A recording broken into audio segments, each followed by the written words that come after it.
अरे वायरल कलाकार, कैसे हैं आप? सर बढ़िया सर, कैसे हैं आप? खुश रहो। बढ़िया। हाँ। फ्लाइट राइड में सब व्यवस्था ठीक था? हाँ, बड़ा ध्यान रखा आप लोगों ने। बिल्कुल सर। तो अब ध्यान नहीं रखने की बारी है, मतलब आपका एग्जामिनेशन शुरू होने वाला है। हाँ। और आपको ऐसे बहुत ज़्यादा डरने की ज़रूरत है। ये क्या वो स्क्रीन है कि कैसे दिख रहा है? हाँ, मॉनिटर है सर। मुझे लग रहा है कि ज़्यादा सीरियस हो गया हमने। फिल्मों में मतलब थोड़ा सा समझ गया। यस। मुझे भी कंफ्यूजन हो गया कि मैंने कहा यार ये मूवी ये तो बात होगी। इतने कौन सवाल पूछेगा, मतलब क्या? अब विद्वान बैठे हो साथ में तो सवाल भी बहुत ज़्यादा हो गए। ऐसा तो सवाल ही कि अपना कुछ होमवर्क वगैरह करके आएगा कि सरकार कोई पिछले जन्म का बदला लेना है क्या, मतलब ऐसे। चलिए बढ़िया, तो शुरू करते हैं।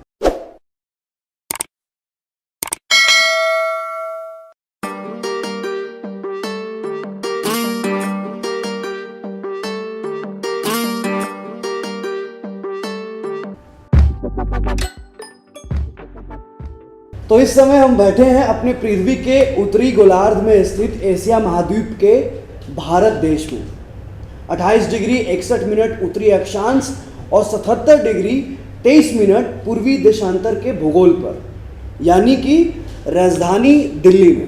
अब आप सोच रहे होंगे भाई कि उज्जवल बाबू इतना ज़्यादा अक्षांश और देशांतर, भूगोल, पृथ्वी ऐसी बातें क्यों कर रहे हैं? वो इसलिए भाई कि आज हमारे साथ जो एग्जामिनी बैठे हैं, जिनका एग्जामिनेशन होने वाला है, वो ज्योग्राफी के एक ऐसे टीचर हैं जो करोल बाग से लेके अनअकैडमी के ऑफिस, जिसकी दूरी करीबन 1 किलोमीटर रही होगी, एक लंबा लाइन लगवाते हैं अपने भोकाल में, जिनसे छात्र मिलने के लिए तरसते हैं और जिनसे geography day to day life की एग्जाम्पल से सेट कर लेते हैं। ऐसे शख्सियत से हम जानेंगे कि ज्योग्राफी का जो पूरा मामला है वो क्या है और कैसे सुलझाया जा सकता है। तो डर लग रहा है सर आपको? डर तो नहीं लग रहा, लेकिन सबसे पहले तो मैं जो ऑडियंस हैं या जो आपके चैनल को जो भी मतलब दर्शक हैं, धन्यवाद कहूँगा और आपको भी कहूँगा। प्यार है इन बच्चों का जी बिल्कुल, तो थोड़ा बहुत तो कर लेते हैं। बिल्कुल। तो सर पहले ये बताइए, आप ज्योग्राफी के कहा जाता है कि आपका स्टडी और एल्गोरिदम दोनों ठीक है। सबसे ज़्यादा देखे जाने वाले ऑनलाइन टीचर ज्योग्राफी के सुदर्शन सर हैं, अनअकैडमी प्लेटफॉर्म पे। अनअकैडमी प्लेटफॉर्म पे दूसरा कोई है ही नहीं भाई। तो कितना मार्क्स आया था आपका 10th में और कितना रहा स्कोरिंग? यार स्कूल पे क्यों चले जाते हो, मतलब शुरू से शुरू करते हैं सर, एग्जामिनेशन है। अब 10वीं का टाइम, मतलब मुझे ऐसा लगता है कि जीवन पेपर वेपर तो चलिए ठीक है, इसी में चला जाता था कि बस में टिफिन खा लें कि थोड़ा खेलने को मिल जाएगा। हाँ वो तो है ना। तो अब रही बात मार्क्स की, तो शायद इतने बेहतर याद नहीं है, लेकिन हाँ इतना तो है कि ऐसा तो नहीं लग रहा कि मैं झूठ बोल रहा हूँ। लग तो रहा है सर। मार्क्स तो स्पेशली सोशल स्टडी हुआ करता था ना, जैसे सामाजिक विज्ञान। बिल्कुल। तो सबसे हालत उसी में ज़्यादा ख़राब होती, क्योंकि और मुझे लगता है सभी छात्रों के वही हाल हुए हैं। आधे से ज़्यादा प्रश्न उत्तर वो ऐसे करके लिखे हैं बिल्कुल किताबों में कि पहला उत्तर यहाँ से यहाँ तक। तो शिक्षक हमें ऐसे तो करा देते थे, पर वो बाद में परीक्षा में भी सिर्फ हमें वो ब्रैकेट ही याद रह जाते थे, अंदर का कुछ याद नहीं रहता।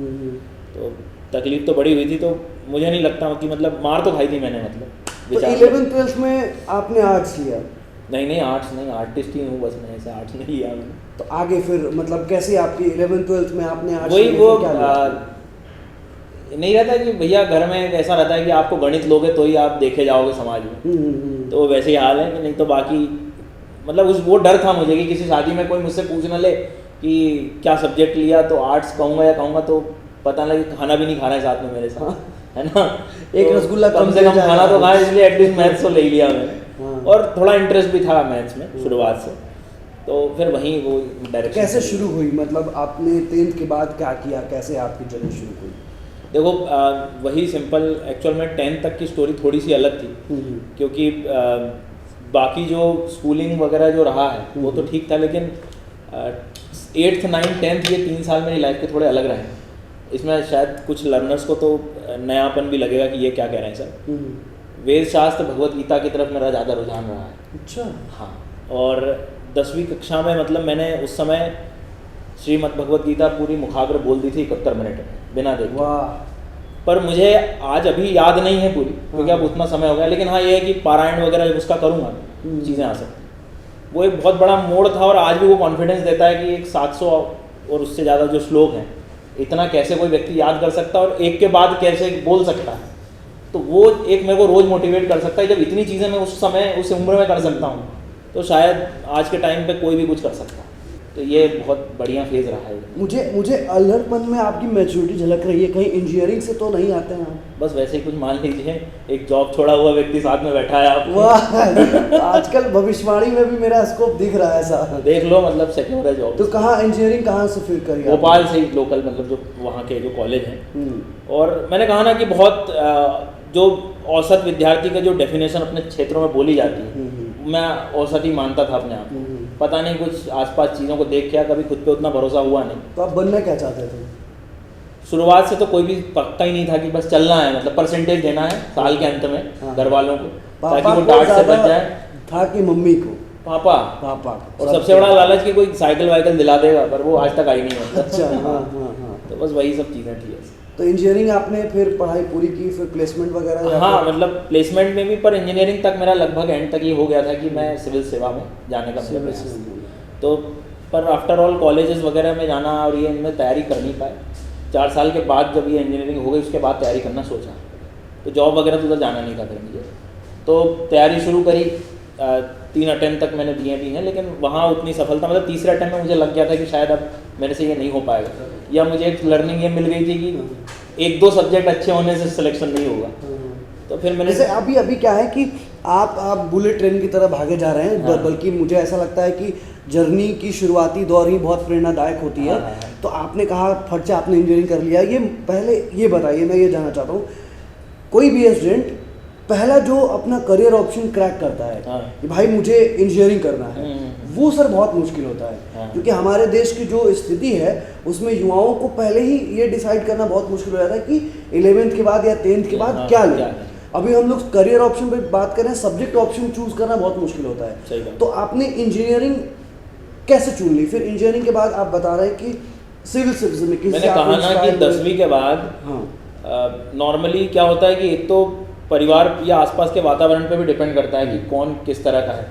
अब अपने को एक तरह से, मतलब वो समय ही ऐसा था कि समाज ने मुझे विषय दिला दिया, समाज ने विषय दिला दिया कि मतलब ये विषय जो है लेना चाहिए, यही अच्छा माना जा रहा है। बायो में तो तुम याद नहीं कर पाओगे, थोड़ा बहुत गणित अच्छा है आपका तो यही ले लो।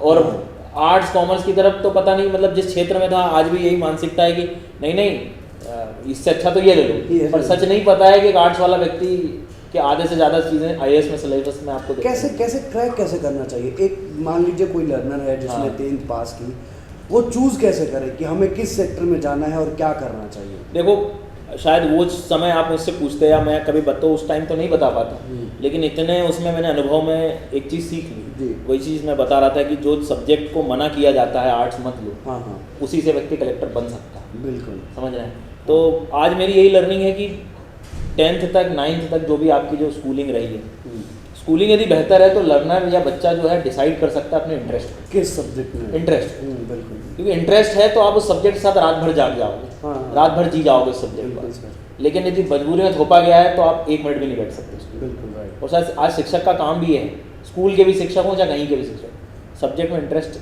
आपको लाना पड़ेगा, आपकी जिम्मेदारी है। तो जैसे बेसिक मुझे जानना है कि बेसिक अप्रोच जिसको फर्स्ट अप्रोच कहते हैं, मान लीजिए मैं UPSC की तैयारी करने के लिए कहीं कुछ शुरू करना चाहता हूँ, वो बेसिक अप्रोच क्या होना चाहिए UPSC को? मेरा बोलना थोड़ा कैजुअल होगा, लेकिन मैं हर बार क्लास में लर्नर को कहता हूँ कि जब तैयारी शुरू करो तो सबसे पहले पुराने पाप धो लो अपने।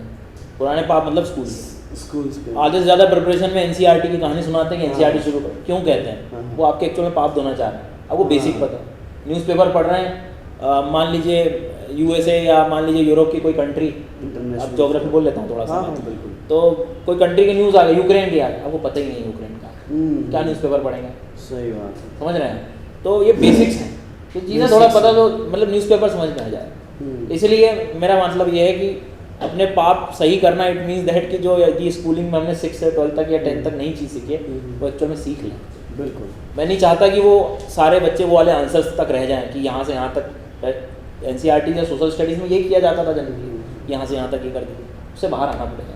मतलब आपको बेसिक ठीक करनी पड़ेगी अगर ऊपर तक की चढ़ाई चढ़नी है तो। सीधी बात। जैसा आपने कहा कि आपने 3 अटेम्प्ट दिया और तीनों में आप कुछ कुछ जैसे रह गए, आपका सक्सेस उसमें सफल नहीं हो पाए। क्या कारण रहा होगा सर, अभी क्या एनालिसिस कर पाते हैं आप? हाँ बिल्कुल, वही कि एक तो मैं ऐसी जगह से आया भी था, दिल्ली आया था तैयारी करने, तो कई बार ऐसा लगता था कि साइड वाला लर्नर मेरे से 10 साल आगे चलता है। मतलब बात वही है कि स्कूलिंग या जो सब्जेक्ट हैं अपने जब क्लियर ही नहीं, तो अच्छा मुझे तो कई बार ऐसा लगता है कि शिक्षकों की बातों को समझने के लिए अपना जो है उस लेवल का स्थिति अपनी नहीं थी कभी, ये बाद में पता लगा। कोचिंग खत्म होने के बाद इंग्लिश का भी दिक्कत रहा होगा। वो भी रहा है, लेकिन ठीक है, इतना तो तब तक कॉलेज वगैरह में हम लोग इतना ध्यान नहीं कर चुके थे। राइट। तो कॉलेज टॉपर भी रहा हूँ मैं ऐसे, तो उस टाइम ये चीज़ें तो थोड़ा बहुत तो कहीं ना कहीं बेनिफिट मिला, लेकिन सच जब बाहर निकलता है यहाँ तो पता लगता है कि शिक्षक की भाषा को या उसके शब्दों को समझने के लिए भी आपको अपना स्तर थोड़ा बढ़ाना पड़ेगा। हालांकि वो 1 साल बाद समझ आई मेरे को कि कोचिंग की आधी चीज़ें तो मुझे समझ ही नहीं आई। तो एक ही बात कहूँगा कि लर्नर को सच पता होना चाहिए अपना खुद क्या किस दिशा में है। बिल्कुल।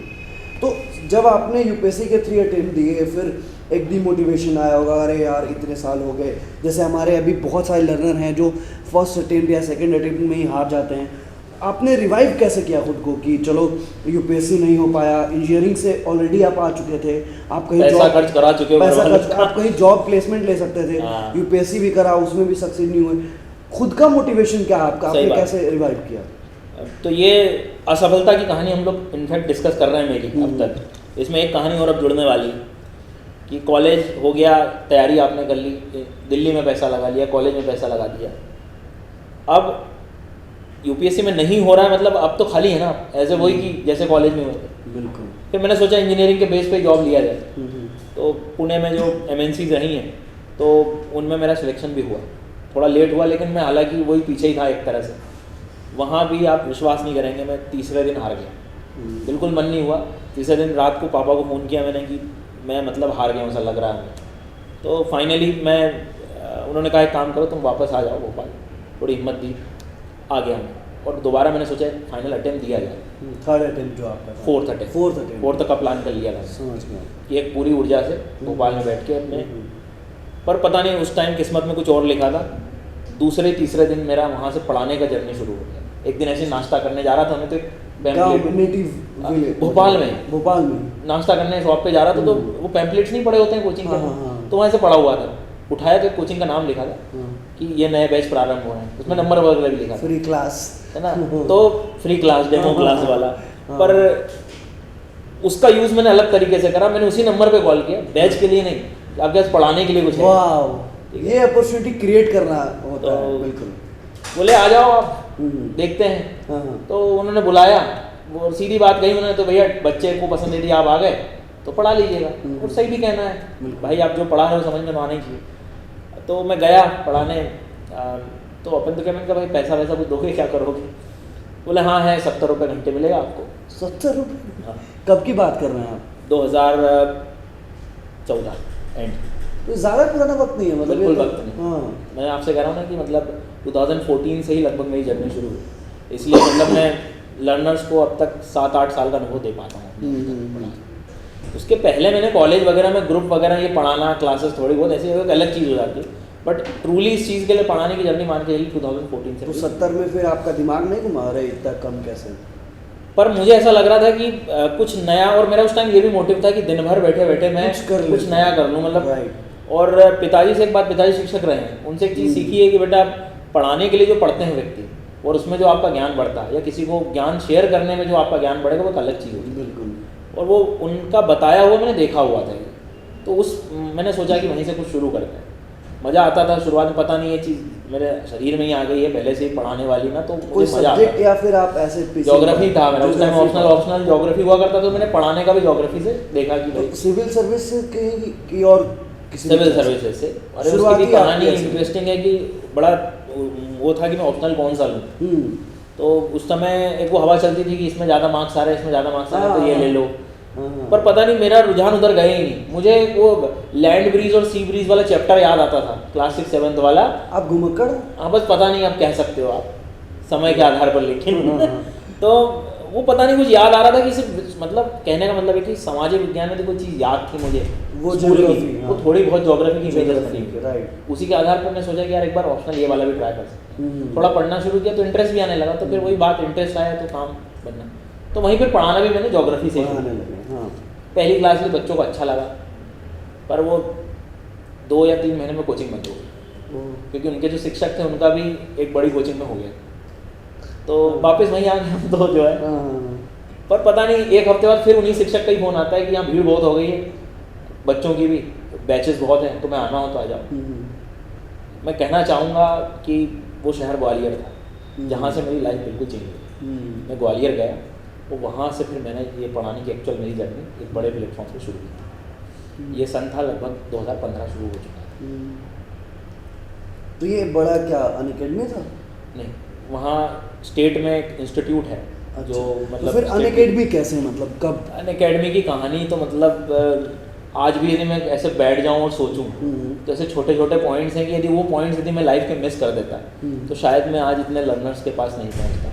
उदाहरण के तौर पे उसी ग्वालियर की कोचिंग में मैं क्लास लिया ऐसे नॉर्मली, और वहाँ क्या होता था कि 200-250 बच्चे बैठे रहते थे और लाइट चली जाती थी पढ़ाते पढ़ाते। खिड़कियों को जाले में आप पढ़ा रहे हैं, 5 मिनट बाद आप क्या देख रहे हैं कि आपके शरीर में ऑक्सीजन की जगह CO2 जा रही है। बंद हो जाते थे कमरे, तो इतनी भीड़ और एक में सब इतना कैसे, तो आधे 1.5-2 घंटे वाली क्लास का जैसे आप आते तो भीग के ऐसे बाहर निकलते थे। अच्छा लगता था, उसमें भी मज़ा आता था मेरे को, क्योंकि पहली बार तब बड़ा प्लेटफॉर्म में मिला था अपने आप को प्रूव करने का। तो एकदम मैं बाहर आया और ऐसे ही अपने वो कपड़े थोड़े से ऐसे कर रहा था कि अब अगले लेक्चर जाना तो थोड़ा गीला तो न जाऊँ यार, मैं सूख जाऊँ। तो एक सर थे, वो फ़ोन में कुछ कर रहे थे, तो मैं वहीं चला गया। उनका वीडियो चल रहा था उसमें अनअकैडमी का, उसी सर का। हाँ। मैंने कहा यार ये क्या चीज़ है यार, मैंने कहा, बोले सर ये प्लेटफॉर्म है जहाँ ऑनलाइन के लिए, सच बता रहा हूँ ऑनलाइन सिस्टम मुझे समझ नहीं आता था। मैंने उनको जो बोला था, मैंने क्या बोला था कि यार मुझे भी आना यार इसे फ़ोन में, हमें भिजवा दो इसे फ़ोन में हम भी चमक लेंगे थोड़ा सा फ़ोन में। मतलब बड़ा इंटरेस्ट आया उस चीज़ को देख के। तो उन्होंने मतलब बोला अरे सर ठीक है कोई दिक्कत नहीं, आप यहाँ पढ़ा ही रहे हो, आपको बस थोड़ा बहुत यहाँ भी पढ़ाना पड़ेगा। मैंने कहा वो छोड़ो, पढ़ाने का तो मैं सब पढ़ा दूँगा, मेरे को कैसे आऊँ कैसे, मेरे को तो ये पता नहीं। और लिटरली कहने के लिए इंजीनियर थे, लेकिन वो PPT तक भी हम ठीक से नहीं बना पा रहे थे, ये हाल थे उसमें। वो तो समय सब सिखा देता है, ऐसे हाल थे। तो सर ने जो भी व्यक्ति रहे होंगे कंसर्न, उनको मेरा नंबर वगैरह शेयर किया, तो नेक्स्ट डे कॉल भी आ गया था और उन्होंने कहा कि आपको कुछ वीडियोस वगैरह बनाने हैं अनअकैडमी पे, देख लो बना सकते हो। तो वहाँ से धीरे धीरे मेरी सीजन शुरू हुई। तो विदिन 1 साल के अंदर, 1 से 1.5 साल के अंदर मैंने करीब करीब ऐसे रिकॉर्डेड वीडियो, मान के चलिए आप 1800 से ज़्यादा रिकॉर्डेड वीडियो बना दी। इतना कंटेंट मैंने दे दिया कि बाकी के लर्नर्स के ऑप्शंस खुल गए। इनफैक्ट इंडिया में अब खुलने लगे थे। बिल्कुल बिल्कुल। और एक उसमें मैंने कंटेंट भी पहचाना कि शायद जो चीज़ की कमी थी, क्योंकि मैं यहीं से पढ़ के गया था तो मुझे पता था कि मैंने फील किया था कि क्या चीज़ कमी है कि मेरे जैसे था, तो उनको टारगेट करना था। उनको कौन पढ़ाएगा, मेरे जैसे बहुत थे जो अपने पड़ोस वाले बच्चे को समझते थे कि 10 साल मेरे से आगे, तो उनको कौन टारगेट करेगा। तो वैसा कंटेंट मैंने प्रोवाइड किया। पहली बार वर्ल्ड मैप की सीरीज़ शुरू करी, वो वायरल हुई, मतलब वो पहुँची बच्चों तक। बिल्कुल। तो वहाँ से आप कह सकते हो कि एक्चुअल अनअकैडमी की 2018 से जर्नी शुरू की। बढ़िया। तो आपकी जर्नी ऐसी रही है जिससे ये प्रेरणा मिल सकता है कि एवरेज होते हुए भी जब आप अपनी चीज़ों को लेकर सीरियस होते हो, जिस वक्त पे, उस वक्त से ही आपकी जर्नी शुरू होती है, आपकी ज़िंदगी शुरू होती है।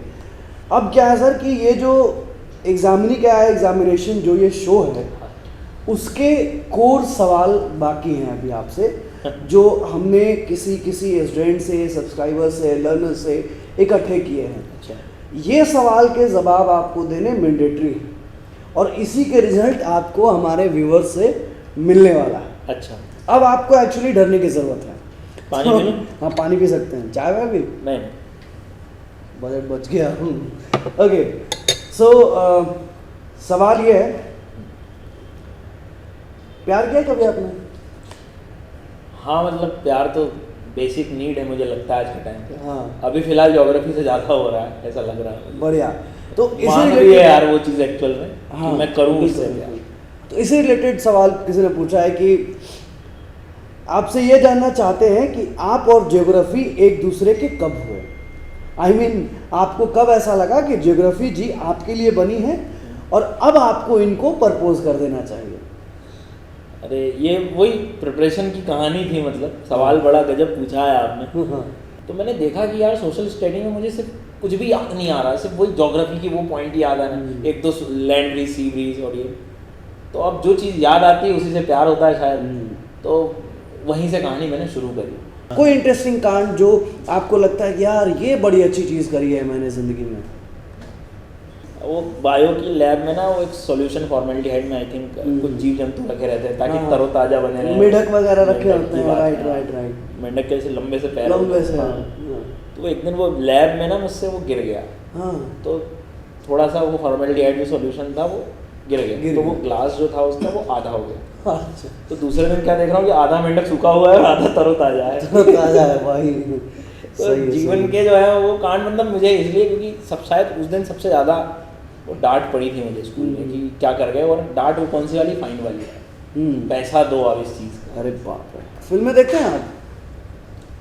अब समय नहीं मिलता मतलब फिल्म देखने का, मुझे ऐसा लगता है कि वो 2-3 घंटे कहीं और यूज़ कर दूँ। पहले बंक बंक मार के कभी क्लासेस वगैरह फिल्में देखी है आपने? अरे जीवन में 1-2 बार ही मारा और दोनों ही बार पकड़ा गया यार मैं, मतलब देख नहीं पाया फिल्म? नहीं, फिल्म तो छोड़ो, कॉलेज से बाहर मतलब शिक्षक देख रहे हैं कि ये जा रहे हैं ये लोग, तो जाने भी देते हैं ये लोग हाँ हाँ। कि ये जाने दो, तो अब फिर शिकायत होगी। नहीं 20-25 मिनट आप पैदल चल गए हाँ। पीछे के रास्ते से, फिर फोन- ये लोग बस भेज रहे हैं इधर से अच्छा, कि अब जरा थक गए हैं, हाँ। अब वहाँ जाके बस खड़ी है, आप जहाँ बस स्टॉप पे जाना चाहिए तो घर जाने वाली बस की जगह कॉलेज बस दोबारा आ गई, हाँ। बैठ के वापस नहीं ले आया। अरे यार समझ रहे हो, तो ये 2 बार हुआ, फिर जीवन में सीख लिया कि ये ठीक है, अपने शायद अपनी किस्मत तो छोड़ो, ये बने नहीं अपन इस चीज़ के लिए।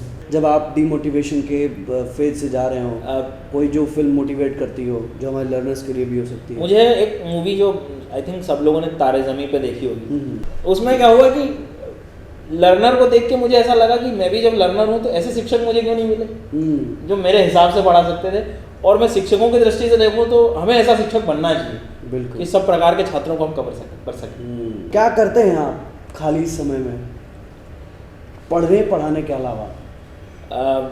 खाली समय में तो सच बताऊं, अब तो बिल्कुल खाली समय सब मिल जाए तो वही ढूंढते हैं? मैं ढूंढता हूँ और खाली समय में ज़्यादातर सोना ही पसंद करता हूँ, सच बता रहा तो हूँ। इतना चेक देती है अनअकैडमी? नहीं, चेक वेक तो नहीं देती, वो वही बात है, वो जिम्मेदारी मतलब ऐसा लगता है कि ज़्यादा कभी कभी हो जाती है। हाँ। और मैं तो बच्चों को भी कई बार मैंने कहा है कि यार अब मैं चला जाऊँ घर 1-2 दिन बीच में, नहीं तो किसी दिन ये ना हो जाए कि घर का दरवाज़ा खोलूँ और पूछें आप कौन। प्रॉपर्टी का भी डर है थोड़ा।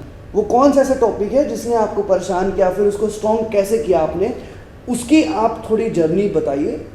क्लाइमेटोलॉजी करके जो है, हाँ हाँ। दिक्कत क्या है कि 3 चीज़ें भूगोल में दिखती हैं, एक ज़मीन, एक पानी और एक हवा। हवा। पानी को देख सकते हो आप, ये इसको ज़मीन को भी देख सकते हो, पर्वत, हवा को महसूस करे अलावा कुछ नहीं पता लगेगा। बिल्कुल। अभी मैं आपको कहूँ कि चलो बताओ ये बादल कौन से दिखाई दे रहे हैं, तो आप कहते बादल हैं तो मैं कहूँगी बादलों के भी प्रकार हैं, है ना। तो ये सारी चीज़ें जब तक इमेजिन नहीं होगी, विजुअलाइज नहीं होगी, तो इसलिए वो कठिन मानते भी हैं बच्चे, क्योंकि वो उसके कॉन्सेप्ट बहुत ज़्यादा है। पर उसको भी मैंने जो है, जैसे अभी आपको मैंने बादलों का एग्जाम्पल दिया, तो उसी तरह से उदाहरणों की मदद से चीज़ों को बहुत आसान कर दिया। तो ऐसा वही एक क्लाइमेटोलॉजी का मुझे ऐसा पार्ट लगा।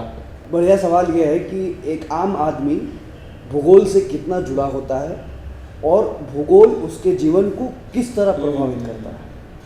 आपको पसीने आ रहे हैं जैसे, अच्छा, तो ये जो रीज़न है, ये क्लाइमेट चेंज है। ये रीज़न जो है, ये मतलब आपके पास भूगोल है, हाँ। आपके सामने भूगोल है, आपके पीछे भूगोल है, हर जगह भूगोल है। हाँ अभी बाहर निकलोगे आप तो ज़मीन, पर्वत, नदियाँ, जो देखो हर चीज़ भूगोल है। हाँ। जीना चाहे बस एक बार आदमी, और ज़्यादा हो तो किसी दिन मेरी क्लास लेके दो, मैं शर्त लगा रहा हूँ नॉर्थ से साउथ कहीं भी घूमने जाओगे, हाँ। नहीं मेरी क्लास की याद आ जाए तो बोलना मत। गूगल मैप भूल जाएंगे सब मैं कह रहा हूँ चीज़ें दिखेंगी आपको, मैं मतलब हर चीज़ तो भूगोल है सर, हाँ। और इसको जिया जा सकता है। और मैं कहता हूँ इसको बोझ मत बनाओ इस सब्जेक्ट, जीने दो।